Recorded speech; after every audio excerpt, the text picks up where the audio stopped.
Hey, remember this? We did this last week, right? Last week's Wednesday word was success. And I dropped a challenge on you, which was to do what?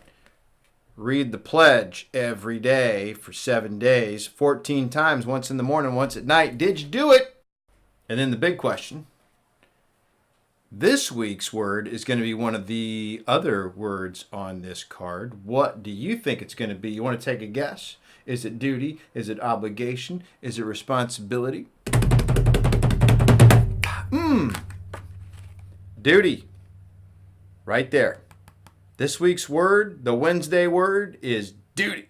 And what's going to happen on the Wednesday word? We're going to define it. We're going to look at the history and the etymology, and then I'm going to give you a couple activities that you can do over the next 7 days to dial this word in. It's very important that you understand what words are all about. Okay, right out of Webster's Dictionary on my phone. Duty. Conduct due to parents and superiors. Conduct, I just misread it, and let's not even edit it out, right? Conduct due to parents and superiors.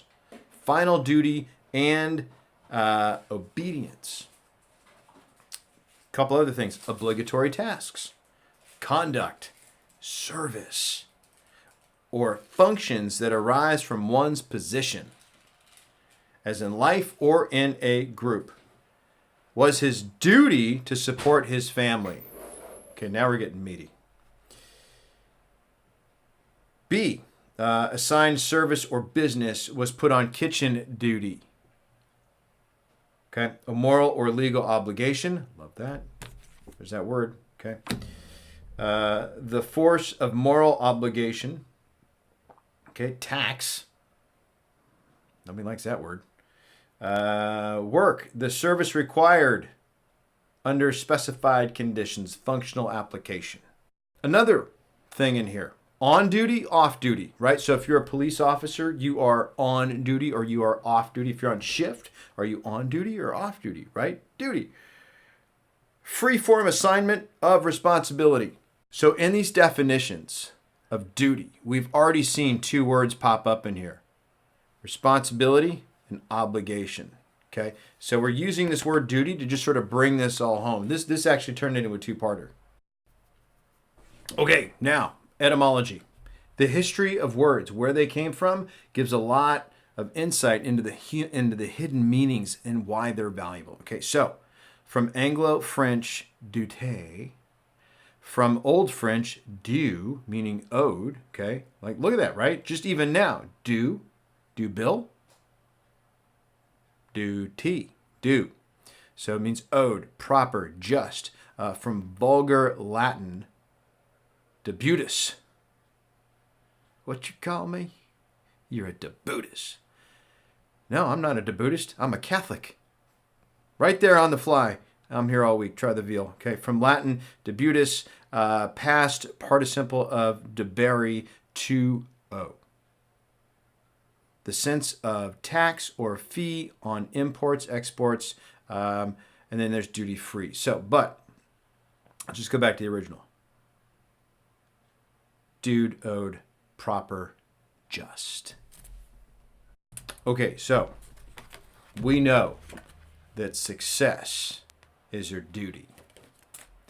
What else is your duty? So if you're in sales, where I want to take this, right? So if we're going to take a look at success, it's a duty, it's an obligation, it's a responsibility.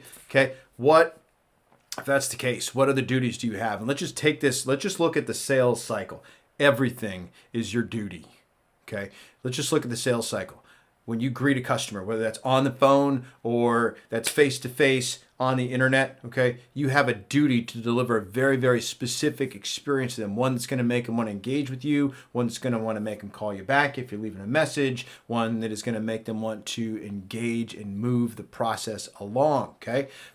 You have a duty to give the best possible greeting you can. If you are in the investigative stage, you're doing some fact finding, then it's your duty to do it with poise and ask questions and not just be interesting, but legitimately be interested in them. If you're presenting the product, you have a duty to do a kick-ass presentation of that product. And if you're going to bring them inside to have them look at numbers, you have a duty to do it in a way that they're comfortable and they're excited about seeing what it's going to take to bring the car home. Okay?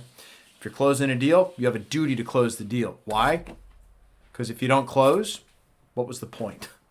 Right? You didn't help them at all. If they didn't take the car home, you didn't serve them. Okay, so what are your duties? Okay, principles, jobs, regular things that we need to do every single day. What are they? Okay, these things, make a list of all the steps that you do. Okay, greet somebody, figure out what's important to them, help them select a product, present the product, drive the product, bring them inside to look at figures, close the deal, follow it up, find customers.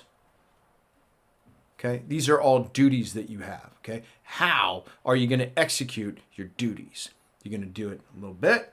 You're going to go full out. You're going to put your whole heart and soul into it. How are you going to do it? Because at the end of the day, when you look back, it's gone, and it's the only day you had. So when you go to sleep at night, when you put your head on the pillow, did you execute your duties to the best of your ability? Okay, that's your Wednesday word. It's a duty. It applies to every single thing that you do, every single moment of your life.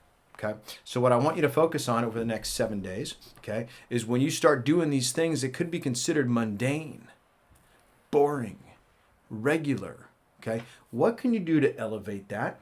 What can you do to make that experience better, not just for your customer, but for you? Okay, one of the things that I love about Judaism and kosher eating is that one of the principles behind it is to make everything holy. So when you start thinking about your duties, your obligations at work, how can you make that experience holy? Okay? What's your duty? We'll see you next week.